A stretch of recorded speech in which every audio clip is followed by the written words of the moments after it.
Welcome to cricket GIF. मैं हूं आपका होस्ट मजर अरशद और आज के एपिसोड में हमेशा की तरह एक बहुत ही एक्साइटिंग क्रिकेटर हमारे साथ हैं। उनसे हम क्रिकेट को डिस्कस करेंगे, स्टैट्स, माइलस्टोन्स और उनकी अचीवमेंट्स को हम डिस्कस करेंगे। मेरा ख्याल है ये कहना गलत नहीं होगा कि 2019 के सबसे एक्साइटिंग जो डेब्यूटेंट हैं वो नसीम शाह थे, जिन्होंने ब्रिस्बेन में ऑस्ट्रेलिया के खिलाफ पाकिस्तान के लिए डेब्यू किया। और हमारे साथ आज नसीम शाह मौजूद है। नसीम, सबसे पहले ये बताइएगा कि क्या चल रहा है आजकल। आई नो के काफ़ी मुश्किल हालात हैं पूरी दुनिया में, लेकिन आपने अपनी क्रिकेट एक्टिविटीज़ को किस तरीके से कंटिन्यू रखा हुआ है? आ, बिल्कुल। जैसे सबको पता है कि 2-3 महीनों से जिस तरह के हालात चल रहे हैं कोरोना की वजह से, बस यही है, घर पे अपना जिम का कुछ सामान लेके आए हैं और उस पे अपना जिम ट्रेनिंग वगैरह कर रहा था 2-3 महीनों से, क्योंकि कोरोना की वजह से बाहर ग्राउंड वगैरह में तो नहीं जा सकते थे वहाँ पे कि बॉलिंग बैटिंग करें, लेकिन घर में अपने फिटनेस पे ध्यान रखा कि अब अपने फिटनेस को बेहतर करो, आपके पास टाइम है। और अभी मतलब कोशिश करते हैं जब भी टाइम मिलता है अकेले कहीं ग्राउंड में जाके, तो वहाँ पे अकेले बॉलिंग करते हैं ताकि वापस वो स्किल भी उसी तरह आ जाए, क्योंकि ट्रेनिंग आप अगर कर रहे हो 2-3 महीनों से तो आपको आपके मसल बंद हो जाते हैं बॉलिंग के आपका। तो अभी कोशिश कर रहे हैं कि अभी सिर्फ स्किल पे काम करें जो आगे टाइम मिल जाए। अच्छा नसीम, थोड़ा सा अपनी जर्नी के बारे में बताइएगा कि कैसे आपको क्रिकेट खेलने का शौक हुआ और खास तौर पे फास्ट बॉलिंग करने का शौक आपको कैसे पैदा हुआ? आ, शौक तो बचपन से था, और क्रिकेट पे तो बहुत मार खाई है अब्बू से, क्योंकि मेरे अब्बू को क्रिकेट की बिल्कुल समझ नहीं थी, मेरी फैमिली में किसी को क्रिकेट की समझ नहीं थी, और मेरे अब्बू मना करते थे। जब मैं बिल्कुल छोटा था तो मैं जब जाता था, मेरे अब्बू वगैरह इनका ताल्लुक तबलीग से है, तो जब मैं जाता था बचपन में, जब बहुत छोटा होता था, तो मुझे डांटते थे कि ये अंग्रेजों का खेल है या आप क्यों खेल रहे हो।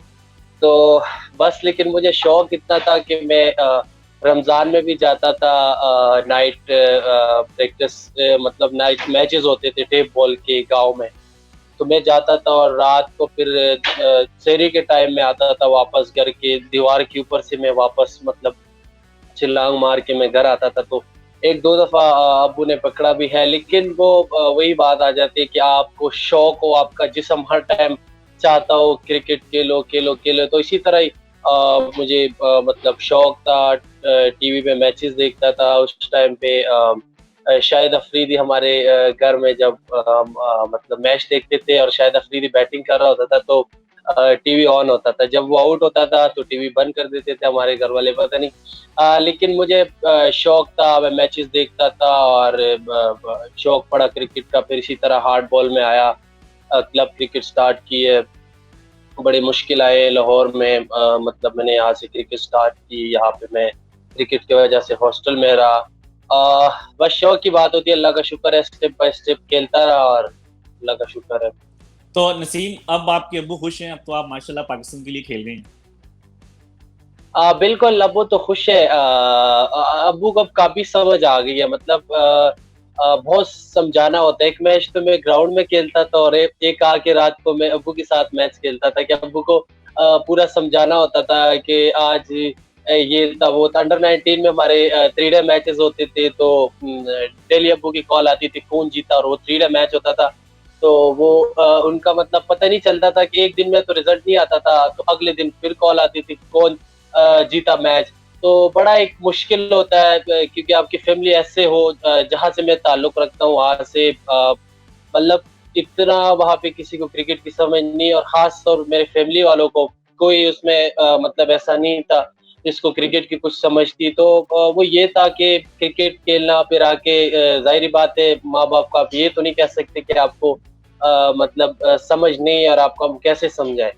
तो वो समझाना होता था आके, बस आज मैंने ये किया, आज विकेट ऐसी थी, वो कुछ समझ नहीं, वो आहिस्ता आहिस्ता समझाना, तो तकरीबन अच्छा तीन नसीम, चार 5 साल हो गए, बहुत समझ आ गई। नसीम, आपने जिस तरह बात की कि आप जिस एरिया से आए हैं और उस रीजन से, लेकिन अभी अगर हम देखें तो बहुत सारे क्रिकेटर्स आ रहे हैं पाकिस्तान के। जो लास्ट 5 जो फास्ट बॉलर्स आए हैं उनमें से 4 का जो ताल्लुक है वो केपी रीजन से है, जिस तरह आप हो गए, शाहीन शाह अफरीदी हैं, उस्मान चिनवारी हैं, मोहम्मद मुसा हैं। तो जरा कुछ क्रिकेट एक्टिविटीज के बारे में बताइएगा कि क्या वजह है कि वहां से केपी के से या ये जो नॉर्दर्न एरियाज है यहाँ पे बहुत ज्यादा क्रिकेटर्स आ रहे हैं। इवन फास्ट बॉलर्स के अलावा भी फखर जमान है, इफ्तिखार है, रिजवान है, ये सब उस एरिया से हैं। मैं अक्सर बोलता हूँ जब भी मैं किसी को इंटरव्यू देता हूँ, मैं कहता हूँ कि किसी को अगर मौका मिले तो वो मेरे इलाके में आए, वहाँ पे देखे, वहाँ के लोग देखे, वहाँ के ग्राउंड देखे। वहाँ पे तो हम पत्थरों में बॉलिंग हमने पत्थरों से भी की है बॉलिंग, क्योंकि वहाँ पे ऐसा ग्राउंड नहीं है जहाँ पे आप हार्ड बॉल से बॉल करो या आप स्पाइक्स पहनो, जहाँ से मैं ताल्लुक रखता हूँ लोअर दीर में। और बिल्कुल वहाँ पे नेचुरल टैलेंट है। अभी भी मेरे इलाके में इतने अच्छे अच्छे फास्ट बॉलर, लेकिन उनको फैसिलिटीज वैसे नहीं है, तो नेचुरली वो खुराक का भी फर्क होता है, और वैसे भी स्ट्रांग होते हैं नेचुरल पहाड़ों में। मतलब कि वो पहाड़ों के जाहिर बात है स्ट्रांग लोग होते हैं।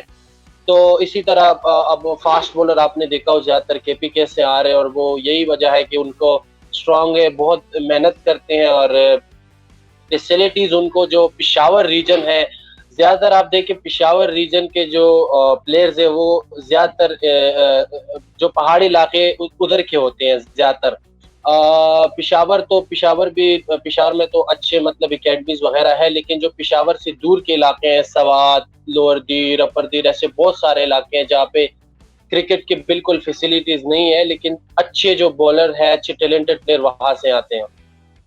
जी, और ये आई थिंक बहुत जबरदस्त चीज है पाकिस्तान की क्रिकेट के लिए खास तौर पे, क्योंकि अभी रिसेंटली जो पाकिस्तान का टेस्ट स्क्वाड था उसके अंदर तकरीबन सब जो बॉलर्स थे इंक्लूडिंग स्पिनर्स भी, यासिर शाह भी उस रीजन से थे। आई थिंक सिर्फ मोहम्मद अब्बास एक ऐसे बॉलर थे उस स्क्वाड में जो कि आप कह सकते हैं कि केपी से हटके थे। अच्छा नसीम, आपके आपके थोड़ी जर्नी की बात करते हैं। मुझे याद है आपका डेब्यू हुआ ब्रिस्बेन में और वहाँ पे एक बड़ा एक्साइटिंग माहौल था।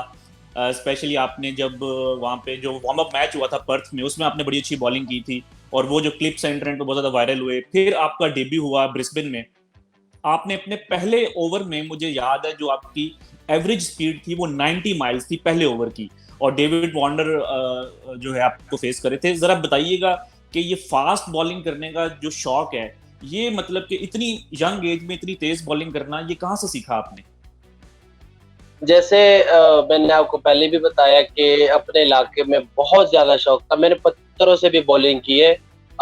एक शौक था फास्ट बॉलिंग का, देखता था मैं उस टाइम पे अंडर 16 पता नहीं क्या मैचेस होते थे, मुझे तो इतना आइडिया नहीं होता था अंडर 16 क्या होता है, 19 क्या होता है, फिर आहिस्ता आहिस्ता पता चला। लेकिन शेन बॉन्ड के मैंने मैचेस देखे हैं टीवी पे, और वो जब बॉलिंग करता था वो रन अप, उस टाइम मुझे बहुत वो पसंद आया था। फिर आहिस्ता आहिस्ता जब क्रिकेट की समझ आई, जैसे पहले भी मैंने बोला, फिर मैंने जो हमारे फास्ट बॉलिंग के लेजेंड है उनके मैं वीडियो देखता था इन्होंने कैसे आउट किए, क्या क्या कैसे बॉलर बने, इनकी कहानियां सुनी है सब कुछ। तो ऐसे ही शौक चढ़ा, और अब अल्लाह का शुक्र है, जैसे आपने बात की ऑस्ट्रेलिया में, तो बस ऑस्ट्रेलिया में यही था। मतलब मैंने कभी ये नहीं सोचा एज कम है या ये है वो है, मैं अल्लाह पे बिलीव रखता हूँ और अपने मेहनत में मेहनत करता हूँ, और मेहनत में बिलीव रखता हूँ कि दुनिया में कोई भी इंसान हो वो हार्ड वर्क करता हूँ, अल्लाह पे बिलीव करता हूँ, तो वो मेरे ख्याल से एज तो सिर्फ एक ये है कि एज से कुछ नहीं होता। और अल्लाह का शुक्र है अभी भी मैं कोशिश कर रहा हूँ, मैं अपने मेहनत को और बढ़ाऊँ और अपने स्पीड को बढ़ाऊँ, अपने स्किल को और बढ़ाऊँ, ताकि आगे जो भी मुझे क्रिकेट मिलता है ताकि मैं उसमें अच्छी परफॉर्मेंस दूँ। तो नसीम, डेविड वार्नर को बॉलिंग करने का एक्सपीरियंस कैसा था? अच्छा था। मेरा तो पहला टूर था, थोड़ा सा होता है अगर आपका इंटरनेशनल पहला मैच हो और वो भी ऑस्ट्रेलिया में हो।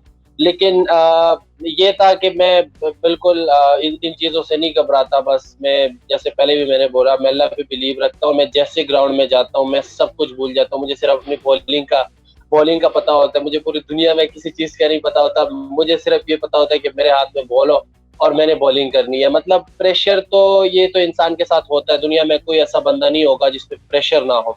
लेकिन प्रेशर को हैंडल करना, और बस ये है, मैं कोशिश करता हूँ कि अल्लाह मैं अपने तरफ से अपना 100% देता हूँ, इतनी मैंने मेहनत की है, मैं अपने ज़हन का जो है 100% इस्तेमाल करता हूँ, बाकी रिज़ल्ट मैं अल्लाह पे छोड़ता हूँ, मैं ये नहीं सोचता कि आगे क्या होगा, बस मैं सोचता हूँ कि आपके जो जो नेचुरल चीज़ें आपने जो मेहनत की और आपके दिमाग का अच्छा इस्तेमाल मैं ये करता हूँ, बाकी रिज़ल्ट मैं अल्लाह पे छोड़ता हूँ तो मुझे सुकून होता है, मैं आगे ये नहीं सोचता कि क्या होगा। अच्छा नसीम, आपने बात की शेन बॉन्ड की, और आपका जो बॉलिंग एक्शन है वो बहुत से डिफरेंट क्रिकेटर्स के साथ कंपेयर किया जा चुका है। कुछ लोग कहते हैं कि डेनिस लिली की तरह हैं, कुछ लोग कहते हैं शेन बॉन्ड की तरह हैं, कुछ लोग कहते हैं एंड्रू कैडिक की तरह। तो जब आपने स्टार्ट की थी तो आपने कोई खास बॉलर को फॉलो करके अपना बॉलिंग एक्शन उसके ऊपर मॉडल किया था? अ, जैसे मैंने आपको बताया कि मुझे शौक इतना था, मैं हर बॉलर की कॉपी करता था, मतलब जो भी बॉलर आता था मैं 3-4 बजे हमारे टेप बॉल के मैच होते थे डेली, तो हम जाके मैं कोशिश करता था कि जो मैच में देखता था जो बॉलर उसके एक्शन में बॉल करूं, मतलब मुझे शौक था। तो फिर आहिस्ता-आहिस्ता जब मुझे पता चला कि अभी आपने एक एक्शन पे आपने ये कंटिन्यू रखना है, तो उसी एक्शन पे मैंने हार्ड वर्क की और उसी को रखा और अल्लाह का शुक्र है। तो आप समझते हैं कि आपका बॉलिंग एक्शन शेन बॉन्ड की तरह का है तकरीबन? अ, मेरे ख्याल से मतलब मैंने तो इतना नहीं देखा कि उसके तरह है कि नहीं, लेकिन ज़्यादातर लोग कहते हैं कोई डेनिस ले ली कोई ये, लेकिन मेरे ख्याल से मेरा नेचुरल यही है जो पहले से मतलब यही एक्शन है। वो थोड़ा बहुत ऐसे होते हैं कि मिलते-जुलते हैं कुछ चीज़ें, लेकिन हर इंसान के पास जो एबिलिटीज़ होते हैं मतलब अलग-अलग होते हैं। अब शेन बॉर्न के पास जो चीज़ है वो किसी के पास नहीं हो सकते, जो दूसरे बॉलरों के पास है वो मेरे पास नहीं हो सकती, शायद जो मेरे पास है वो किसी और के पास नहीं हो सकती। हर बॉलर की अलग-अलग क्वालिटी होती है। अच्छा नसीम, थोड़ी सी आपकी परफॉर्मेंसेस की बात करते हैं। भी जो आखिरी टेस्ट मैच था उसमें आपने हैट्रिक की, और आप दुनिया के यंगेस्ट बॉलर हैं जिन्होंने के हैट्रिक की टेस्ट क्रिकेट में। तो उसकी आपकी क्या हुँ। मेमोरीज हैं? जब आपने 2 आउट किए तो आपको कॉन्फिडेंस था कि मैं तीसरा भी आउट कर लूंगा? नहीं बिल्कुल, उससे पहले मैंने श्रीलंका के खिलाफ 5 आउट किए, मुझे एक कॉन्फिडेंस मिला बहुत ज़्यादा। और जब इंसान को कॉन्फिडेंस मिलता है तो फिर ये होता है अंदर से वो मतलब वो अंदर से वो पॉजिटिव सोचता है। तो यही था बिल्कुल, मतलब पहले इनिंग में मुझे विकेट नहीं मिली, शहीन के साथ मेरा बड़ा अच्छा कॉम्बिनेशन है। शहीन मुझे कहता है, "यार आप बॉलिंग अच्छी कर रहे हो, सब कुछ ठीक है, आपको विकेट नहीं मिल रही, कोई मसला नहीं, लेकिन अगला इनिंग्स आपका है।" तो ये है कि वो कोशिश तो वो भी कर रहा होता है, मैं भी कर रहा होता हूँ। पहले इनिंग में वो आउट कर रहा है, मतलब ये तो बस एक एक होता है, एक कॉम्बिनेशन बन जाती है। तो जैसे दूसरा इनिंग्स आता है तो मैं कहता हूँ पहले मैंने की, अपने आप को उठाता हूँ, और सबसे मुश्किल होता है कि आप पहले इनिंग में आउट नहीं करो और दूसरे में आप अपने आप को उठाओ कि नहीं अब आपने करना है। तो पॉजिटिव रहा दूसरे दिन में, जैसे हैट्रिक हुआ, पहला आउट हुआ, पहला तो रिव्यू लिया, मुझे लग रहा था लेग स्टंप को हिट कर रहे हैं, तो मैंने अब कप्तान अजू भाई को बोला कि ये विकेट को हिट कर रहे हैं, उन्होंने रिव्यू लिया। अगले बॉल पे प्लेन मेरा कप्तान के साथ होता है, जो भाई ने मुझे बताया, मैं बाहर निकाल रहा था, उन्होंने कहा ये अंदर लाइन यॉर्कर टाइप कर ले, मैंने वो किया। फिर तीसरे बॉल पे भी उनके साथ प्लेन किया, तो मतलब बड़ा अच्छा कप्तान की तरफ से सपोर्ट मिलता है, वो बताता है जो चीज़ें होती है जब कॉम्बिनेशन बनी होती है कप्तान के साथ कि ये फील्ड है, अपनी इधर बॉलिंग करनी है, तो सब कुछ ठीक होता है। अल्लाह का शुक्र है, हैट्रिक पे बिल्कुल कॉन्फिडेंस था कि इंशाल्लाह होगा, होगा, होगा, बस यही था, अल्लाह ने करा दिया, अल्लाह का शुक्र है। अच्छा नसीम, आपने जिस तरह शाहीन अफरीदी की बात की, दूसरे एंड से वो बॉलिंग कर रहे होते हैं, तो आपको पर्सनली ज्यादा अच्छा किसके साथ बॉलिंग करना लगता है? क्योंकि आप मोहम्मद हसनैन के साथ भी आपका एक बड़ा अच्छा कॉम्बिनेशन है पीएसएल में और टेस्ट क्रिकेट में शाहीन। आपको पर्सनली किसके साथ ज्यादा मजा आता है बॉलिंग करने का? देखिए, मज़ा तो जो भी आपके साथ बॉलिंग कर रहा होता है आपको तो मज़ा आता है, लेकिन एक चीज़ है जो मुझे फ़ील होता है कि शहीन के साथ जब भी मैं बॉलिंग कर रहा हूँ तो हम दोनों का एक प्लान होता है। बेशक वो नेट में हो या प्रैक्टिस मैच में हो या किसी भी मैच में हो, हम दोनों जब भी होते हैं तो हम नेट में जब बॉलिंग कर रहे होते हैं तो हम दोनों का ये प्लान होता है, मैं यहाँ से कर रहा हूँ, आपने ये करना है, हम दोनों का ये कॉम्बिनेशन होता है। और मैच में सेम यही होता है कि हम दोनों एक-दूसरे से बात करते हैं, आप अब मुझे इस ओवर में 5 रन्स पड़े, आपने ये ओवर मेडन करना है, मुझे इस ओवर में अगर मुझे पड़ते तो मैं उसको कहता हूँ आपने ये ओवर मेडन करना है। उसी तरह कॉम्बिनेशन अच्छा हम दोनों का बना हुआ है, तो अल्लाह करे इसी तरह इसी तरह बना रहे और पाकिस्तान को फ़ायदा हो, हमारी परफ़ॉर्मेंस अच्छे होंगे तो पाकिस्तान को फ़ायदा होगा। अच्छा नसीम, एक आई थिंक आप सब बॉलर्स को, जितने भी यंगस्टर्स हैं, उनको एक ये बहुत ज़्यादा फ़ायदा है कि आपके कैंप में वकार यूनुस जैसी पर्सनालिटी मौजूद हैं, जो कि पाकिस्तान के बहुत एक्सपीरियंस बॉलर हैं और I think one of the best coaches in the world. तो उनका एक्सपीरियंस आप सबको किस हद तक जो है हेल्प कर रहा है? बिल्कुल, वो पूरी दुनिया में खेला है, इतने उनके आउट है, लेजेंड फास्ट बॉलर रहे हैं, तो ज़ाहिर-सी बात है उनको हर चीज़ का पता है, फास्ट बॉलिंग का, बॉडी का पता होता है, किस तरह आपने अब स्पीड को कंटिन्यू रखना है, उसके अलावा इस तरह के विकेट पे आपने कैसी बॉलिंग करनी है, जो बॉलिंग में कोई मिस्टेक होती है वो तो बताते ही बताते हैं, लेकिन उसके अलावा जो हेल्प करते हैं वो बिल्कुल जो चीज़ मुझे बहुत अच्छी लगी कि वो मतलब एज़ अ कोच हमें नहीं लगता, वो एज़ अ फ्रेंड हमें मतलब हमारे साथ वो इतना डिस्कस करता है कि हमें ऐसे लगता है कि हमारा दोस्त है और वो सारा हमें बताते हैं इस विकेट पे ऐसे आपके ने ये चेक करना है और आपको अगर ऐसी कंडीशन आए, आपको विकेट नहीं मिल रही हो या आपको फ्लैट विकेट मिल जाए, उस पे आपने कैसी बॉलिंग करनी है, तो ये सारा बताते हैं तो बहुत फ़ायदा होता है। तो नसीम, वकार भाई क्योंकि खुद एक बहुत तेज बॉलर थे, तो जब वो बॉलर्स को टिप्स दे रहे होते हैं तो मोस्टली वो टेक्निकल एस्पेक्ट्स को डिस्कस करते हैं, या उनका ये फोकस होता है कि बस तेज बॉलिंग करनी है? नहीं, वकार भाई जो है वो सबसे जो अच्छी चीज़ जो अभी तक मतलब जो मैंने फ़ील किया वो ये कहते हैं कि आप अपने नेचुरल जो आपका एक्शन है, नेचुरल जो आपका स्विंग है, जैसे मैं आउट स्विंग करता हूँ, उन्होंने मुझे कभी ये नहीं बोला कि आप इन स्विंग भी कर लो। वो कहते हैं कि एक स्विंग पे आपको विकेट मिल रही है, एक स्विंग पे आपका लाइन बना हुआ है, सब कुछ ठीक है, तो आप अपने जो है अपने नेचुरल स्किल पे रहो जो आपके पास है। और बाकी जो चीज़ें होती हैं, जो गलतियाँ होती हैं मैच में, तो आके वो हमें स्क्रीन पे दिखाते हैं कि ये चीज़ें हैं, तो वो हम ठीक करते हैं। अच्छा नसीम, एज ए यंगस्टर, जिस तरह गोल्स होते हैं प्लेयर्स के कि मैंने 300 आउट करने हैं टेस्ट क्रिकेट में या वनडे क्रिकेट में नाम बनाना है, ऐसे आपके कोई गोल्स हैं? बिल्कुल, गोल्स तो है मेरे।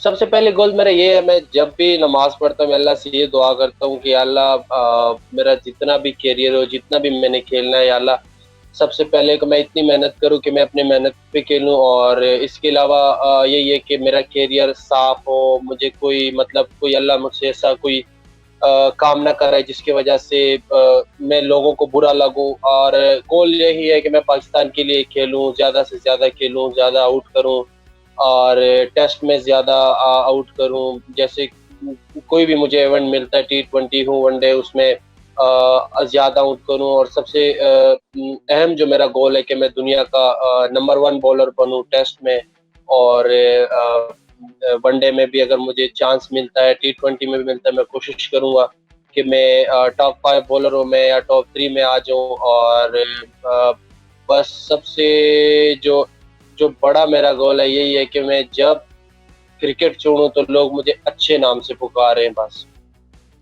नसीम, बस आपसे एक दो और सवाल करेंगे। एक, जिस तरह आपने बात की T20 क्रिकेट की भी, तो अगर आपसे पूछा जाए कि आपको कौन सा फॉर्मेट ज्यादा अच्छा लगता है, अभी तक आपने जितनी क्रिकेट खेली है, T20 क्रिकेट या टेस्ट क्रिकेट? मुझे तो तीनों फॉर्मेट अच्छे लगते हैं और मैं कोशिश कर रहा हूँ कि मेरे ख्याल से जो टेस्ट बॉलिंग में जो फिटनेस लगती है, टेस्ट मैचों में जो फिटनेस लगती है, अगर आप टेस्ट के लिए रेडी हो, आप टेस्ट खेलते हो, तो ये वनडे और टी20 आपको इजी लगते हैं। जैसे अभी टी20 था, मैं टेस्ट खेला हूँ उससे पहले और फिर उसके बाद मैं पीएसएल में गया, तो वो 4 ओवर मुझे बहुत इजी लगते थे और 4 ओवर में मैं मेरी जो स्पीड थी वो टेस्ट में होता है कि आप थोड़ा सा कम करते हो, लेकिन पीएसएल में जो था वो मुझे बहुत इजी लगता था कि मैं जब चाहूँ मैं 145, 46, 47 मतलब मैं इजी करता था। मुझे 4 ओवर में कोई टेंशन नहीं होती थी कि या कोई मुझे थकावट है या मुझे कोई ऐसा। तो ये फ़ायदा होता है कि अगर आपके फ़िटनेस जो है वो टेस्ट लेवल के लिए हो तो आपको वनडे और टी20 ईज़ी लगते हैं, और मेरी कोशिश है कि मैं सबसे पहले अपने फ़िटनेस को इतना बेहतर करूँ कि मुझे तीनों फ़ॉर्मेट में मौका मिलता है तो मैं तीनों के लिए रेडी हूँ। तो नसीम, अभी पीएसएल में आपको काफी ओवरसीज क्रिकेटर्स के साथ भी खेलने का मौका मिला होगा। शेन वॉटसन आपकी टीम में थे, उसके अलावा कई फॉरेन प्लेयर्स थे जो कि दूसरी कंट्री से आए हुए थे और दूसरी टीम से खेल रहे थे। तो किसी खास प्लेयर ने आके आपको अप्रिशिएट किया, आपके बॉलिंग टैलेंट को, या आपकी तारीफ की हो? अरे बिल्कुल, लास्ट ईयर भी मैं एक बेटा के साथ था और मुझे इंजरी हुई और उसकी वजह से मैं मैच कोई नहीं खेल सका। लेकिन इस दफ़ा जो था मैंने बॉलिंग की है, पहला मैच खेला हूँ, दूसरा इस्लामाबाद के खिलाफ जो मैच खेला हूँ उसके बाद तो अल्हम्दुलिल्लाह परफॉर्मेंस अच्छी रही है और बिल्कुल वॉटसन मुझे बहुत सपोर्ट करता था, जेसन रॉय, बेन कटिंग बहुत मुझे ना सपोर्ट करते थे और बहुत प्यार करते थे, मतलब कि कहते थे आप बस अपने आप को फिट रखो, इंशाल्लाह आपने बड़ा बॉलर बनना है, ये वो इस तरह मतलब बड़ा सपोर्ट करते थे, बड़ा मोटिवेट करते थे। अच्छा नसीम, बस आपसे आखिरी क्वेश्चन ये कि आपकी इस साल जो आपका टेस्ट डेब्यू हुआ इस सीजन में, उससे पहले आपकी काइजन ट्रॉफी में भी बहुत अच्छी परफॉर्मेंस थी, लेकिन इस बार हमने देखा कि जो पिचेस थी वो जरा मुश्किल थी बॉलर्स के लिए, बॉल भी चेंज हुई। तो उन कंडीशंस में पाकिस्तान की फर्स्ट क्लास क्रिकेट में इस सीजन में बॉलिंग करना कितना मुश्किल था? बिल्कुल मुश्किल तो होता है, लेकिन आदत की बात होती है। हम अंडर 16 से ही ऐसे पिचों में खेलते हैं। ये तो फिर भी बेहतर है, बॉल थोड़ा सा ऊपर आता है। अंडर 16-19 में तो ऐसे होते हैं 3 डे क्रिकेट में और 1 डे क्रिकेट में कि आप बॉल करो, आपको ऐसा लगे कि मेरा स्पीड कम हुआ या क्या वजह है। अभी तो फर्स्ट क्लास में यही है, बस आदत बनी हुई है और जब बाहर जाते हैं तो फिर बड़ा अच्छा लगता है। जब बाहर ऑस्ट्रेलिया या साउथ अफ्रीका भी मैं गया हूँ, वहाँ पे मैंने बॉलिंग की अंडर 19 में, तो वहाँ पे नॉर्मल जैसे यहाँ पे बॉलिंग करते हैं तो वहाँ पे फिर बड़ा बाउंस मिलता है और सब कुछ, तो हमें इस चीज़ का फ़ायदा होता है। लेकिन पाकिस्तान में ये है कि पाकिस्तान में जिस तरह के विकेट हैं अभी इनका हमें काफ़ी आइडिया हुआ है कि यहाँ पे हमने कैसी बॉलिंग करनी है, क्या यहाँ पे बहुत सब्र के साथ बॉलिंग करनी पड़ती है, क्योंकि विकेट ऐसे होते हैं कि आपको थोड़ा सब्र करना पड़ता है। जब रिवर्स स्टार्ट होते हैं उस पे आपको विकेटें मिलते हैं। तो ये आदत की बात होती है और अब तो वैसे भी हमारी आदत बन गई है पाकिस्तान में। जी नसीम, बहुत बहुत शुक्रिया, बहुत अच्छा लगा आपसे बात करके। आपकी आपके करियर को हमने डिस्कस किया और आपने काफ़ी, जिस तरह आपकी बॉलिंग एक्साइटिंग है उसी तरह आपने जो बातें की हैं वो भी बड़ी मज़ेदार थी। तो होपफुली जल्द से जल्द हम आपको बॉलिंग करते हुए देखेंगे और आगे पाकिस्तान का इंग्लैंड का टूर है, and all the best for that. Thank you very much, thank you.